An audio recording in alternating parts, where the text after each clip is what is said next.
Thank you. Thank you, Mark, for that incredible introduction. I feel like I should probably just sit down at this point. That was fantastic. And good afternoon, everyone, and thank you for all being here, and thank you to Building America's Future for hosting this incredible event. And Mark, thank you for your incredible service to our nation. As Mark said, both he and I are Pennsylvanians. We grew up in rural Pennsylvania. In his case, Uniontown. In my case, Bloomsburg, where I played football and wrestled in towns like Shikellamy and Chickasha and Selinsgrove and North Schuylkill. And the thing we both have in common is that we love Pennsylvania and we love this country, and that drew us both to service. And so it's really an honor to have Mark here today. This is the first in a series of speeches that I'll deliver across our Commonwealth. And I'll talk about the most important challenges facing Pennsylvania and facing the nation, and what we can do about those problems.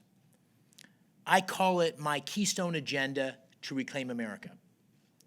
And I'm doing this because ideas and leadership are what matters.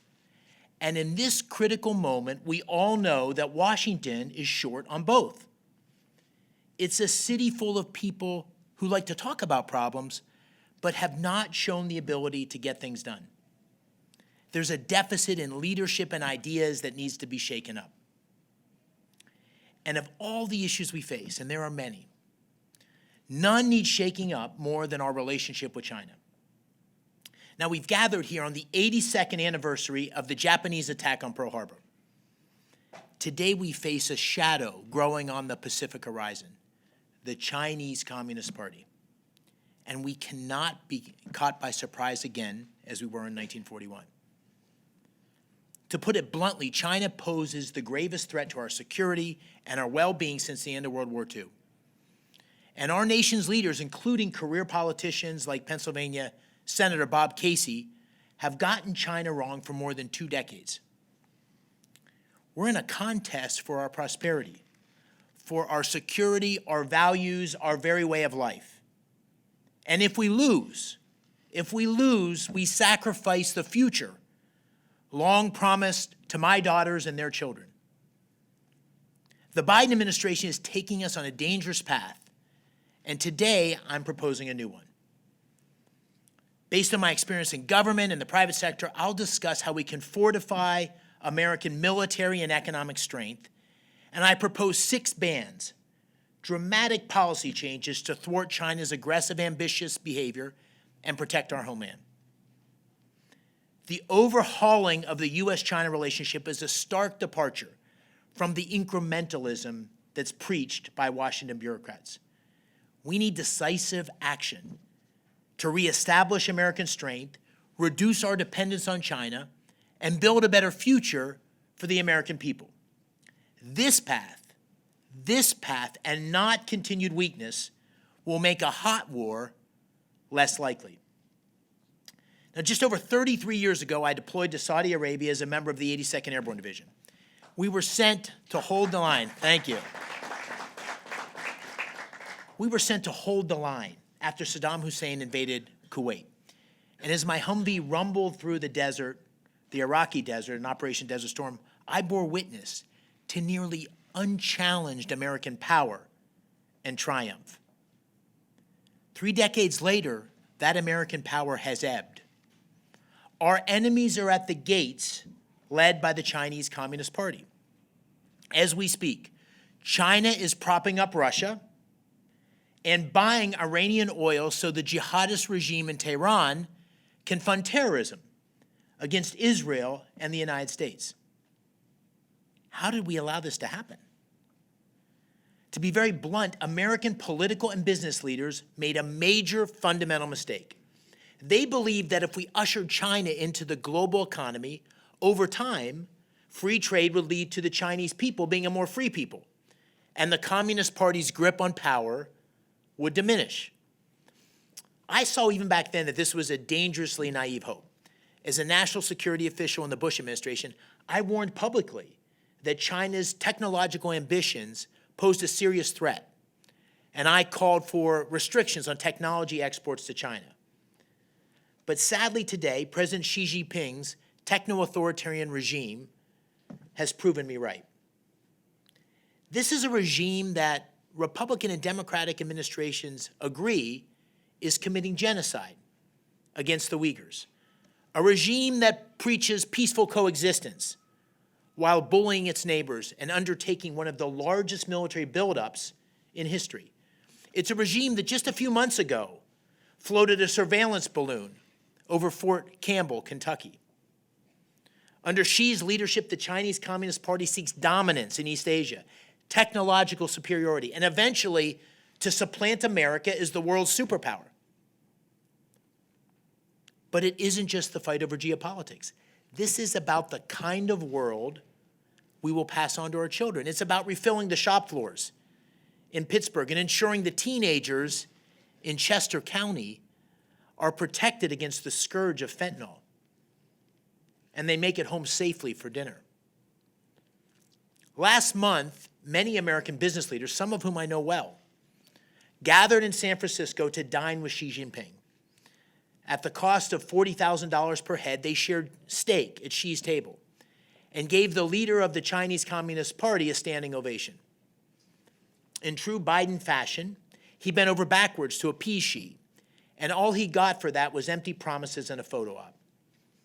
And instead of sending a clear message that U.S.-China relations need to be overhauled, President Biden and our nation's business leaders effectively told Xi, all is well. That was a terrible mistake. When will our leaders learn from the mistakes of the past? China's rise was fueled by the loss of millions of American jobs, including more than 220,000 manufacturing jobs in Pennsylvania alone, because of unfair trade since China joined the World Trade Organization. For 2 decades, under the leadership of Presidents Obama and Biden and Senator Casey, communities across our Commonwealth, including my hometown of Bloomsburg, have been hollowed out.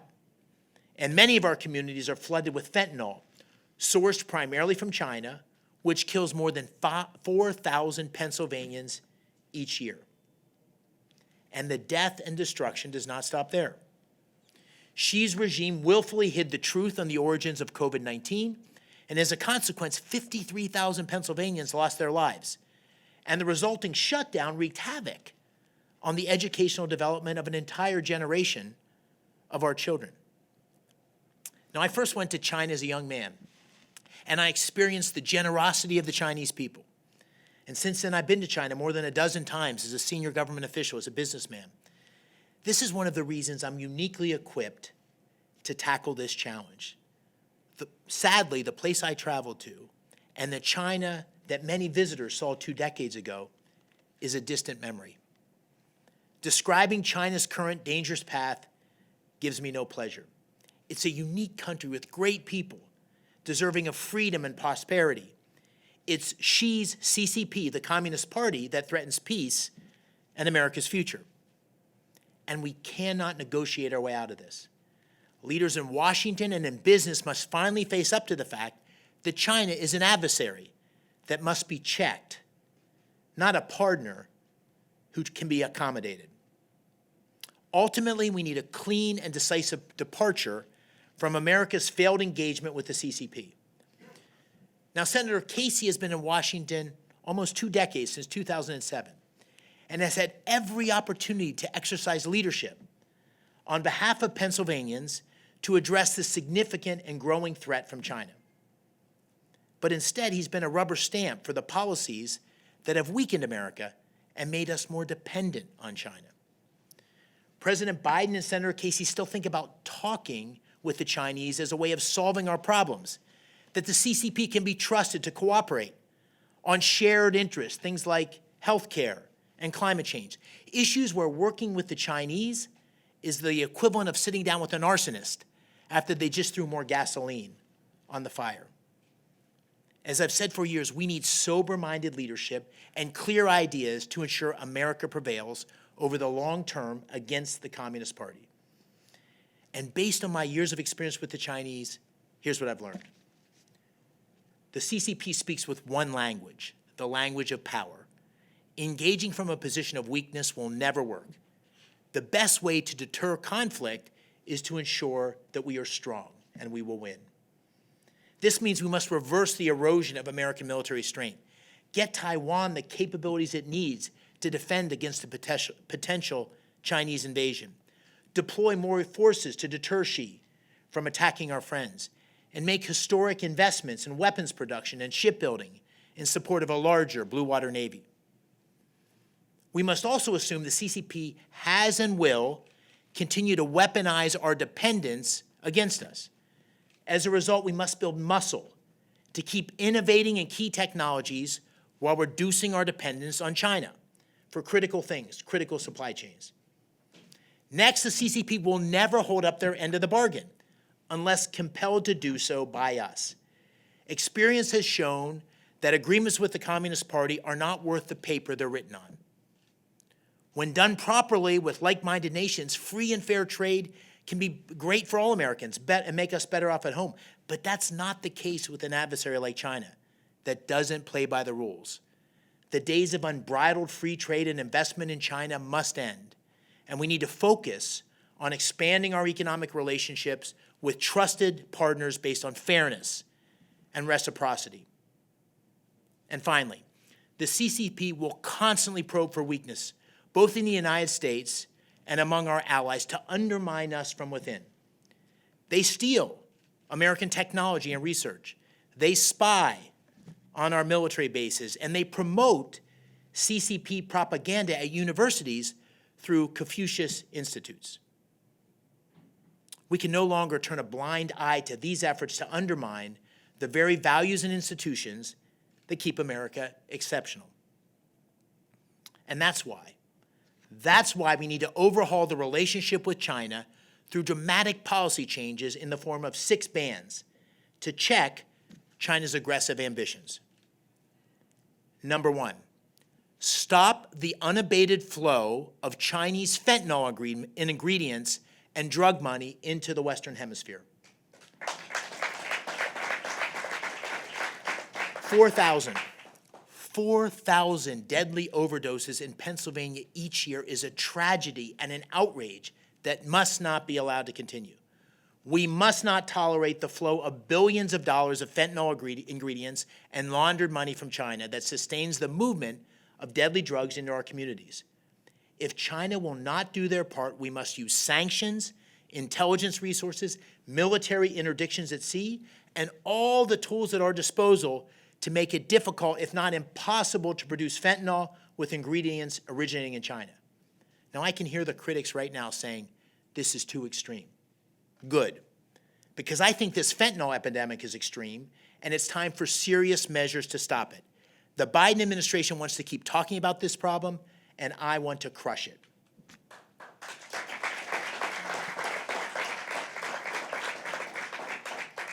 Number 2, revoke the benefits of permanent normal trade relations for China.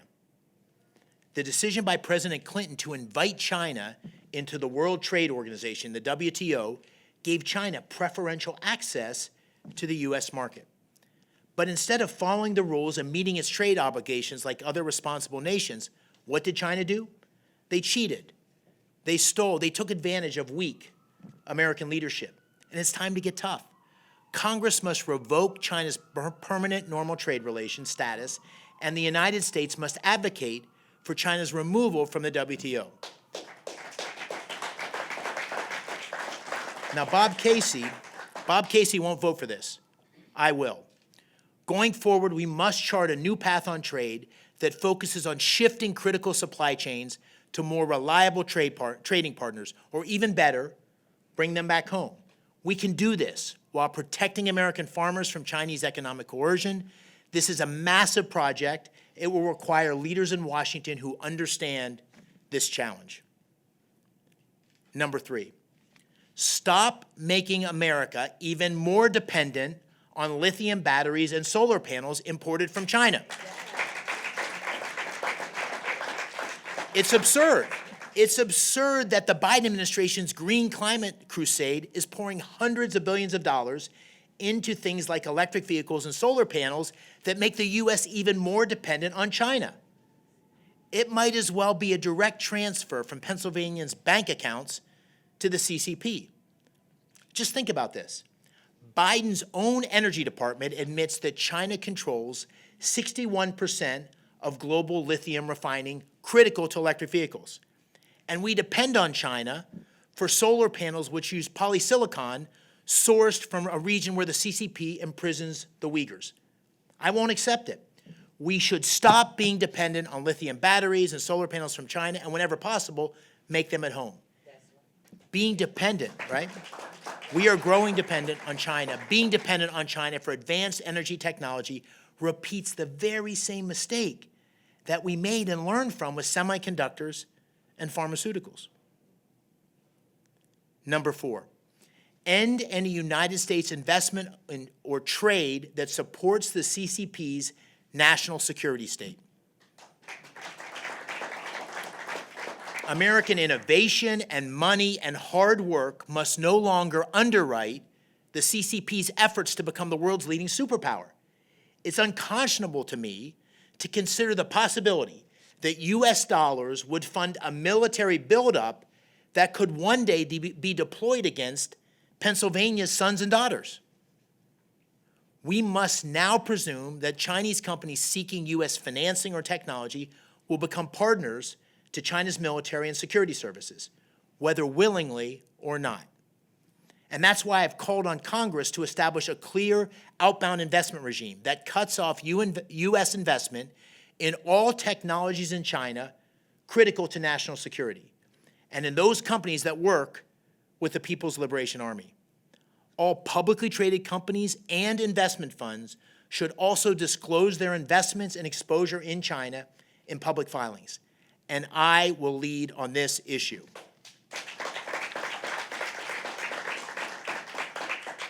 Number 5, remove China from the World Health Organization. It seems so obvious. The recklessness of the Chinese Communist Party and its Wuhan Institute of Virology unleashed COVID-19 on the world. They then deprived the United States and our public health institutions crucial warning so we could prepare for the pandemic. They refused to provide transparency on its potential origin, and they co-opted international organizations like the WHO to spread their COVID propaganda. And every community in America, every one of them, everyone in this audience was affected by it. From those we lost, to those who lost their jobs, to years of education that were lost to lockdowns. And even today, China's leaders continue to ignore their WHO obligations. I won't have it, I won't stop until China is removed from the World Health Organization.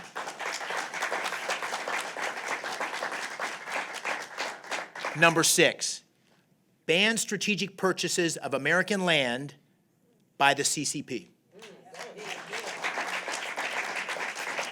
The pandemic and what we're seeing right now in Ukraine have made clear the importance of food security to our economy. Our nation's farmers and ranchers give us the ability to feed ourselves and many countries around the world. This is a strategic asset, and it's a source of independence, and we can never allow that to change. All significant purchases of American land by Chinese nationals or Chinese companies, as well as purchases near military bases and critical infrastructure, should undergo a national security review. And I will defend our agricultural industry and our homeland from the CCP.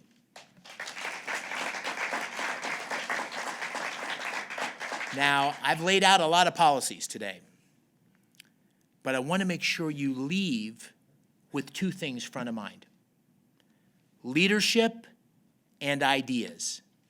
Leadership and ideas. Senator Casey offers neither.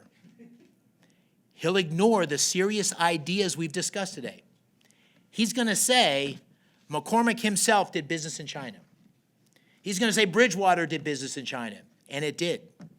These attacks are predictable, but the real question is who has the will and the strength to act. Therefore, I have 6 questions for Senator Casey. Senator, will you stop the unabated flow of illicit Chinese-based fentanyl? Sir, will you revoke the benefits of permanent normal trade relations for China? Senator, will you stop America from becoming even more dependent on lithium batteries and solar panels imported from China? Senator Casey, will you end any U.S. investment on trade that supports the Chinese Communist Party national security state? Senator, will you work to remove China from the World Health Organization? And finally, will you ban strategic purchases of American land by the CCP? Now, I suspect Senator Casey will not respond because he's more focused on rhetoric than concrete results. In recent months, with his re-election looming, he started to talk tough on China. But I've learned on the wrestling mat and on the battlefield and in business that talking tough and being tough are two different things. The senator has proven for 2 decades he won't stand firm against the CCP or stand up for a strong and resilient America. He has dithered while China has moved aggressively. He has failed, and he should be replaced.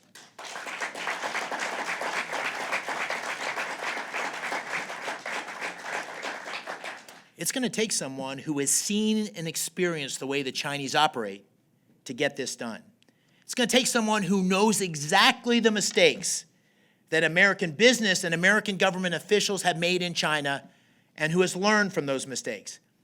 I know exactly how hard this is going to be, and I'm uniquely qualified to meet this challenge.